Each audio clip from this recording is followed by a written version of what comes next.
Hi, I'm Jenna and I'm 40 years old.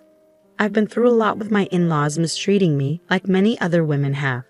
But my experience is unique because I found a way to stand up for myself. I want to share my story to help others facing similar struggles. It all began when my husband told me, "I have something important to tell you." "What's wrong, honey? Is everything all right?" "No, I'm scared. I saw my mom and sister do something really bad." "What? What did they do?" "I finally understand. I don't think these women have your best interests at heart, and I'm truly sorry for not believing you before." Micah was talking about all the times when Gladys and Hannah, my mother-in-law and sister-in-law, treated me unfairly. They would ruin my outfits for special events, mess with my food and drinks to embarrass me, and even spread lies about my successful business, all because they resented me for marrying their son and brother. I had complained to Mako about their behavior countless times, but he never took me seriously.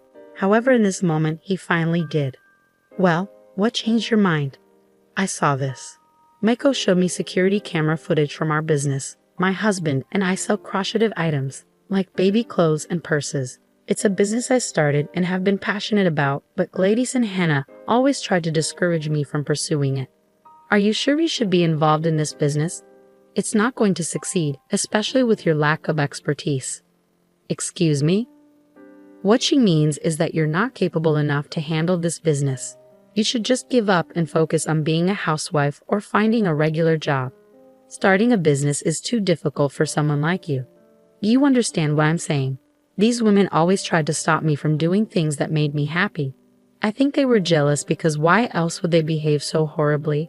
My suspicions about them being mean finally became clear when they tried to embarrass me. Even when I showed my ruined dress to my husband, begged him to taste my tampered food, and proved their lies about my business, he didn't believe me. He had to see it for himself. And finally he did. The video Micah showed me was shocking. I couldn't believe people would do something so terrible. In the video, we could see two masked women, one taller and one shorter, vandalizing our building with spray paint. Take a closer look. Notice the lady with the necklace. I looked closer, and it seemed like Gladys' unique necklace that Micah brought her from Fiji. I understand now. Who else could it be? They look so similar. I believe you now. Tears welled up in my eyes. I felt both angry and hurt because it took him so long to believe me, but I also felt relieved that someone finally understood my struggles. I didn't want to tell him about this because they were his family. I couldn't just speak badly about them or take them to court for the damage they caused. But I did want to get back at them, and I had been thinking about how to do it for a long time. Suddenly, Micah's phone rang, and it was Hannah. "Speak of the devil, right?" He answered and talked to her for a bit. When he hung up, he said, "So Hannah just told me that Uncle Peter is back from his trip, and Mom wants to have a big family gathering since a lot of people are home for the summer." "Okay, when? This weekend?" "Are you going to talk to them about what we saw in the video?" "I want to, but it's hard for me. They're my mother and my sister, you know. But if you want to confront them, I'll support you in any way I can." The weekend arrived and Micah and I got to Gladys' house early to help prepare for the big family gathering. Uncle Peter was everyone's favorite, so his return after a long absence would be a special occasion. When we arrived, I noticed that both Hannah and Gladys' attitudes changed from happy and smiling to jealousy and disgust. "Oh, you two are here early." "Yeah, Mom, we wanted to lend a hand. We know there will be a lot of guests today. Aren't you sweet? We're happy to help." As I spoke, Hannah and Gladys both turned their gaze toward me, giving me looks as if I had done something wrong. But they couldn't prove it yet. "Oh, Jenna, it's awful that your lovely business was vandalized like that. I saw it on my way here. Such a tragedy. Absolutely dreadful, indeed. Even a child could sense that these women were up to something sneaky. Despite their outward concern, they seemed unusually cheerful, almost gleeful. I even caught them trying to suppress a laugh. But I had to stay quiet. I didn't want to cause a scene just yet. I was determined to get my revenge at the right time, so for now, I bided my time. I know it's just terrible. We're both wondering who could have done such a thing. Yeah, it was really upsetting to see something we put so much effort into being damaged like that." "Right, but don't worry, the police will investigate." "The police? Why involve them for such a small crime? It's probably just some kids messing around. No need to make a big deal out of it. Oh, Hannah, it's kind of you to care about these supposed troublemakers, but they should still face consequences for their actions. They knew what they were doing. I agree with Hannah. We all did silly things as teenagers. Let's not dwell on it. Come on, let's focus on getting everything ready for the party. I could sense that they were nervous, trying to brush off the whole incident after asking so many questions about it. Micah and I exchanged a knowing glance and joined in to help with the party preparations. We spent the whole morning and early afternoon setting up, cooking, and cleaning. By 3 p.m., family members started arriving for the reunion. After finishing our tasks and relaxing a bit, Micah pulled me aside. I have something for you. It's a hidden microphone. I want you to wear it. What? Why? What's going on?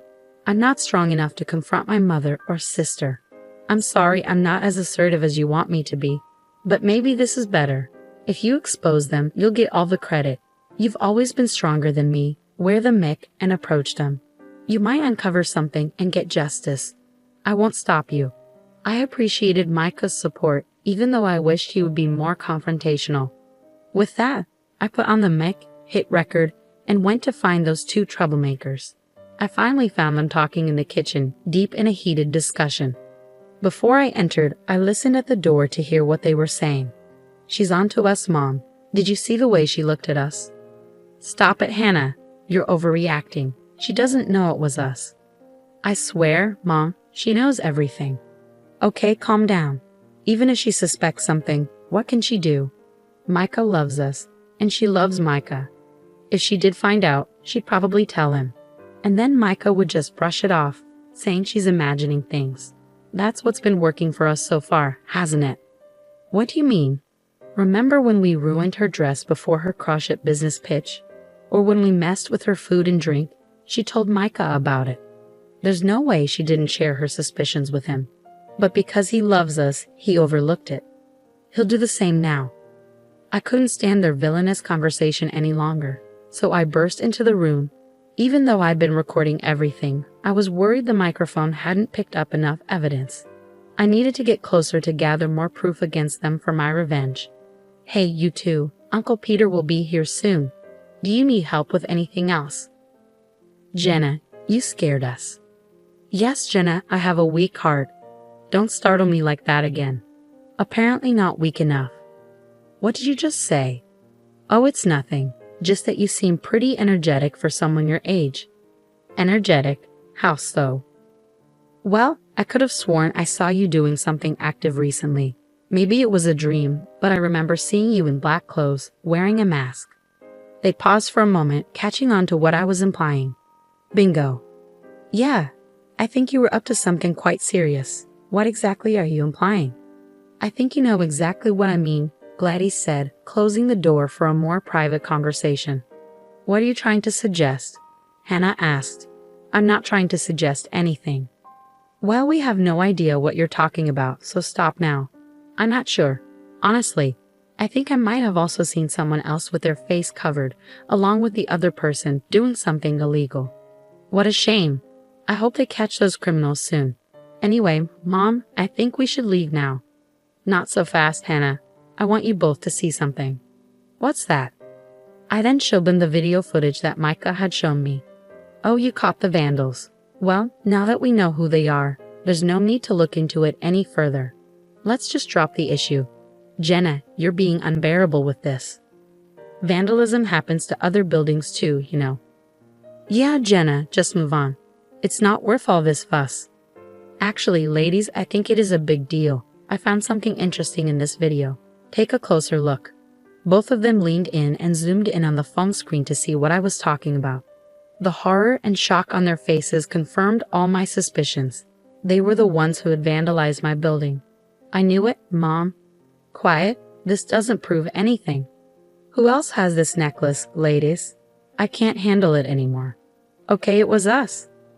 Hannah, don't you dare say another word. Well, Mom, she's figured it out. I don't know what you want me to say. Yes, Jenna, we did it. We damaged your business. But what are you going to do about it? Yeah, Jenna, There's nothing you can do in this situation.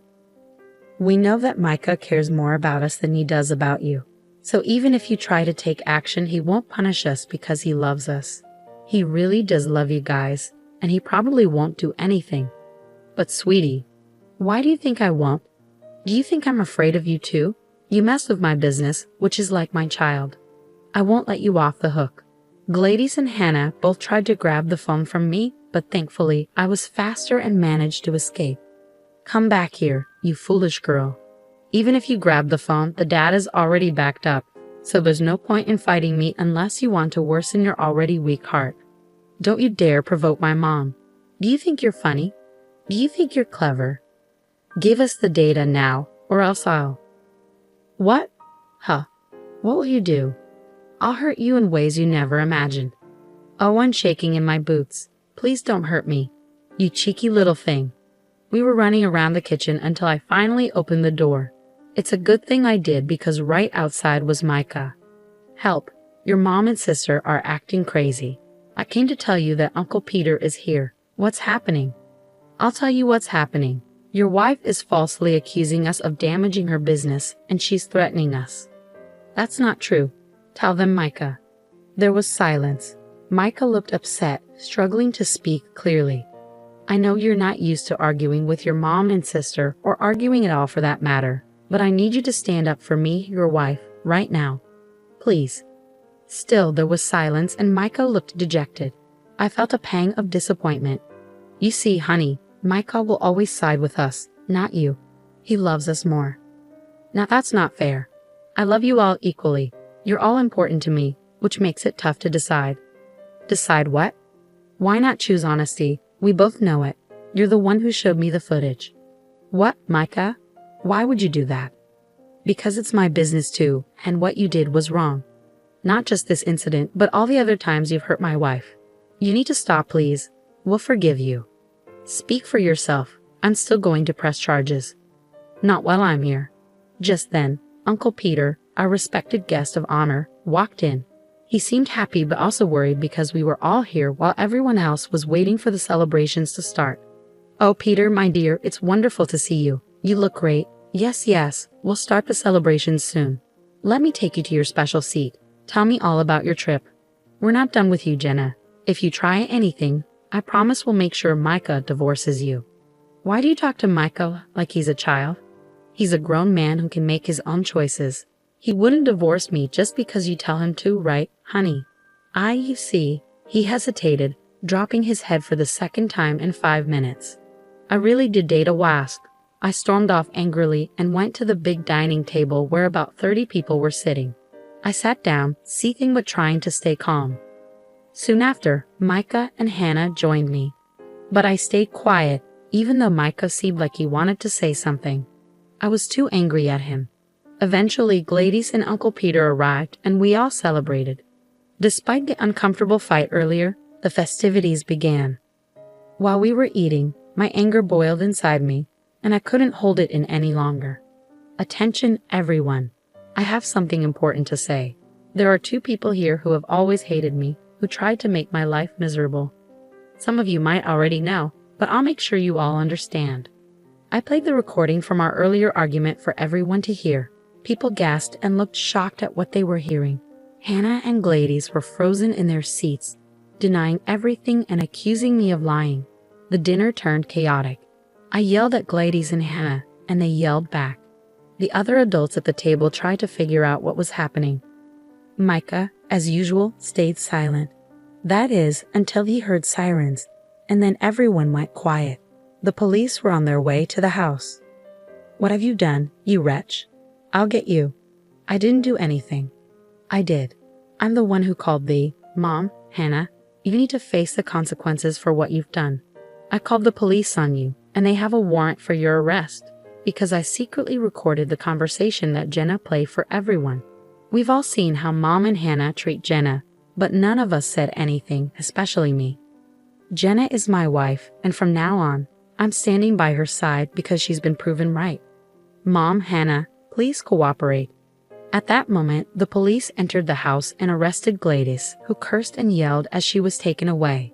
Hannah tried to run but was caught by the police. Both women were embarrassed as they were dragged out of the house. They glared at me, calling me names, and at Micah, accusing him of betrayal. After Hannah and Gladys left, the night continued, albeit a bit awkwardly. We all opened up about how toxic they were. Even Uncle Peter joked that he'd rather be in prison than be around them. We laughed and enjoyed the rest of the family reunion without them. Throughout the night, some family members received calls from a local jail. Knowing it was Hannah and Gladys, some answered and told them they needed to learn a lesson. Others pretended the network was down, and many simply refused to take the calls. Micah and I grew closer after he supported me by calling the police. Hannah and Gladys paid a fine for the damages and are out of jail, but their egos took a hit. When we see them now, they look ashamed and afraid instead of jealous and disgusted, which suits me fine.